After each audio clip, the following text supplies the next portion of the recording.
दोस्तों, आप किसी भी एग्ज़ाम की तैयारी कर रहे हो, भारत के संविधान और राज्य व्यवस्था की जब बात आती है तो एम लक्ष्मीकांत पुस्तक अपने आप में बेजोड़ है, अनुपम है।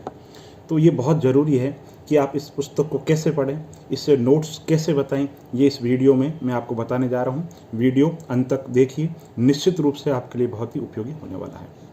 दोस्तों, हम क्या करते हैं, एम लक्ष्मीकांत को एक उपन्यास की तरह पढ़ते हैं। ऐसे मत पढ़ो। पढ़े कैसे? तो सबसे पहले तो क्रमबद्ध तरीके से पढ़ो। पहला पेज, जैसे संवैधानिक विकास है तो संवैधानिक विकास पढ़ो, फिर कैबिनेट मिशन, संविधान सभा, प्रस्तावना, मूल अधिकार, मूल कर्तव्य, इस तरीके से सीक्वेंस के अंदर पढ़ो, पहली बात। दूसरी बात, जब पढ़ रहे हो ना तो उस समय ध्यान से पढ़ो। हम क्या उपन्यास की तरह पढ़ते हैं, सोचते हैं कि ठीक है फॉर्मेलिटी करनी है, वैसे मत पढ़ो। चाहे दिन के 10 पेज ही पढ़ो, लेकिन बहुत ध्यान से। कैसे?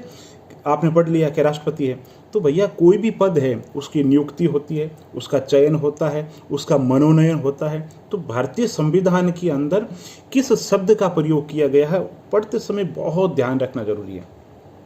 इसी तरीके से शपथ की बात आती है तो हम सोचते हैं प्रधानमंत्री संविधान की शपथ, राष्ट्रपति संविधान की शपथ। ऐसा नहीं है दोस्तों। भारतीय संविधान में जितने भी संवैधानिक जो पद है उनकी शपथ है तो उसकी भाषा है। तो आपको अंतर पता होना चाहिए कि राष्ट्रपति महोदय शपथ लेते हैं तो क्या भाषा है, उपराष्ट्रपति महोदय है तो क्या भाषा है, लोकसभा अध्यक्ष की क्या भाषा है, लोकसभा सांसद जो है उसकी क्या भाषा है। तो संविधान के प्रधानमंत्री जो शपथ लेते हैं, उप प्रधानमंत्री शपथ लेते हैं, किसकी लेते हैं, क्या शब्दावली, सबकी एक जैसी शब्दावली नहीं है। अब आप परीक्षा में जाकर के फिर कन्फ्यूजन हो जाते हो, जब सवाल आते हैं आपको एक जैसा ही लगता है कि संविधान की शपथ। तो वहां पे जब आप पढ़ रहे हैं तो उस समय आप ध्यान से पढ़ना बहुत ज्यादा आपके लिए जरूरी है। दूसरा पॉइंट। तीसरा पॉइंट, जब आप एम लक्ष्मीकांत पुस्तक पढ़ रहे हो तो जैसे कि ये टॉपिक है नियंत्रक महालेखा परीक्षक, पहली बार आप उसको ध्यान से पढ़ो तो उसमें क्या आएगा, कोई नियंत्रक महालेखा परीक्षक पद का बारे में बताया जाएगा, फिर उसके ऐतिहासिक पृष्ठभूमि की बताई जाएगी। 1919 के अधिनियम के अंदर उसका उल्लेख था और नियंत्रक महालेखा परीक्षक से संबंधित कार्य बताए जाएंगे। फिर क्या है, नियंत्रक महालेखा परीक्षक आज़ादी के बाद की पृष्ठभूमि बताई जाएगी किताब के अंदर। नरहरि राव जी पहले सीएजी थे और बाद में 1976 के अंदर ईआरसी की रिपोर्ट पर अकाउंटिंग और ऑडिटिंग संबंधी कामों को अलग कर दिया गया है। और बाद के अंदर नियंत्रक महालेखा परीक्षक यानी कि केग जो है अब सिर्फ वो ऑडिटिंग से संबंधित काम करता है, अकाउंटिंग संबंधी काम नहीं करता। ये चीज़ आएगी। इसके साथ ही ये बताया जाएगा कि नियंत्रक महालेखा परीक्षक के कार्य क्या है और उसके पब्लिक अकाउंट कमेटी से जो संबंध है, फ्रेंड, गाइड, फिलोसफर, उसके बारे में, काम कब शुरू होगा उसका ये भी बताया जाएगा। काम क्या है ना, कि जो भारत सरकार के जो लेखे हैं उनके परीक्षण जांच करना, कंपनियों के जो लेखे हैं उनकी जांच करना, जो पैसा खर्च किया जा रहा है, भारत का जो हर शब्द का ध्यान से मर्म समझो।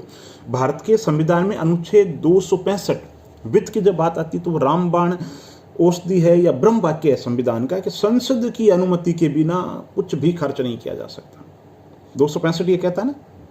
तो नियंत्रक महालेखा परीक्षक भी यही देखा गया, क्या देखेगा कि व्यवस्थापिका ने यानी संसद ने कार्यपालिका को जिस पैसे को खर्च करने के लिए अनुमति दी है वो उस मद में हो रहा कि नहीं हो रहा, उस व्यक्ति के द्वारा हो रहा कि नहीं हो रहा है, नियमानुसार हो रहा नहीं हो रहा, विनियोजन माध्यम से हो रहा कि नहीं हो रहा, कहीं कोई भ्रष्टाचार गबन तो कोई नहीं है। तो इस संबंध में क्या करेगा, इस संबंध के अंदर अपनी जो रिपोर्ट है वो पेश करेगा।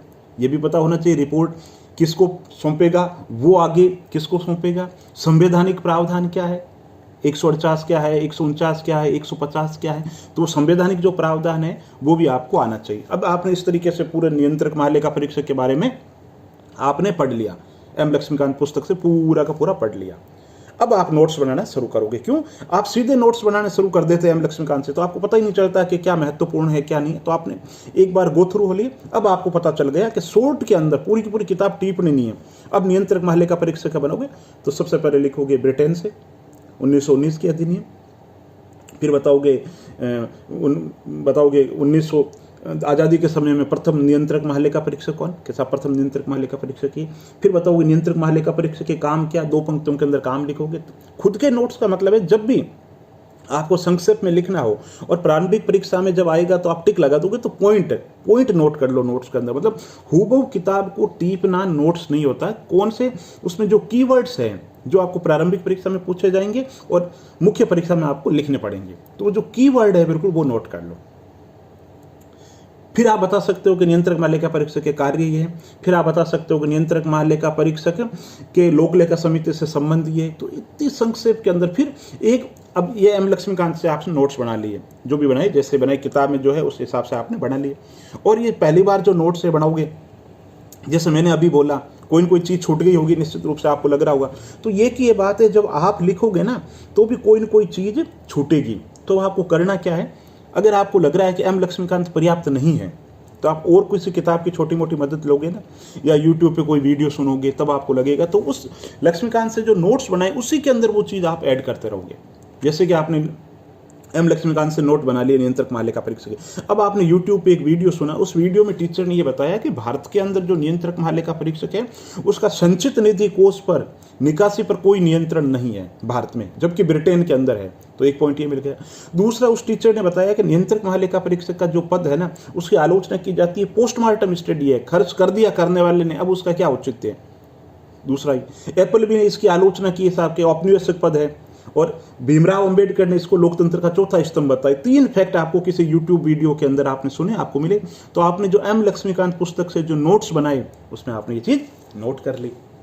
तो नोट्स को धीरे धीरे समय समय पे कोई भी जानकारी कहीं मिली ना, और नोट्स के अंदर ऐसा नहीं ऐसे लिखा फिर कहीं फेंक दिए। नोट्स को ये सोचो बिल्कुल आपके सफलता की चाबी ये है। ये चाबी अगर गुम हो गई, आप नोट्स बनाने के अंदर 20 दिन मेहनत करोगे, और ऐसा नहीं कि नोट्स इधर उधर कहीं गिरा दिए। तो नोट्स बहुत काम की चीज़ है, सही तरीके से सलीके से यूँ समझ लीजिए उसको अलमारी के अंदर रखना है, ठीक है।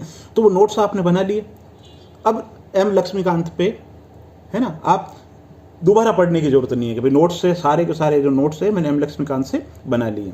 इसके अलावा एक ध्यान रखो दोस्तों, जब नियंत्रक महालेखा परीक्षक हो या सीबीसी हो, प्रधानमंत्री, राष्ट्रपति, संसद, किसी से संबंधित आप नोट्स बना रहे हो तो समसामयिक वजह से भी चर्चा में रहती है। भारत की राजनीतिक व्यवस्था में नवाचार होते हैं ना। नवाचार कैसे होते हैं, आप राष्ट्रीय स्तरीय दल लिख रहे हो, कोई नया दल जुड़ गया, घट गया, तो वो चीज़ एम लक्ष्मीकांत में हो सकता है पुरानी हो, क्योंकि अभी लेटेस्ट आपने न्यूज़पेपर से पढ़ा है कोई चीज़, तो उसमें जो करंट है संविधान के अंदर नया क्या विधेयक आ रहा है, नए चुनावों के अंदर क्या ट्रेंड है, या कोई भी संविधान से संबंधित या कानून से संबंधित कोई नया पॉइंट आया हो जो एम लक्ष्मीकांत के टॉपिक में आपने नोट्स बनाए हो और आपको लग रहा है कि लिखना जरूरी है, तो जो एम लक्ष्मीकांत के जो नोट्स है उसमें करंट अफेयर से जोड़ते हुए लिख दो। वो आपके प्रारंभिक परीक्षा में भी काम के लिए है और मुख्य परीक्षा में भी काम के लिए है। तो एम लक्ष्मीकांत को पुस्तक जो पढ़नी है, कैसे पढ़नी है, क्रमबद्ध तरीके से पढ़नी है, ध्यान से पढ़नी है, नोट्स बना करके पढ़नी है, और जो पढ़ा है उसका समय समय पे रिवीजन बहुत ज़्यादा जरूरी है, नहीं तो आप क्या करोगे, भूल जाओगे।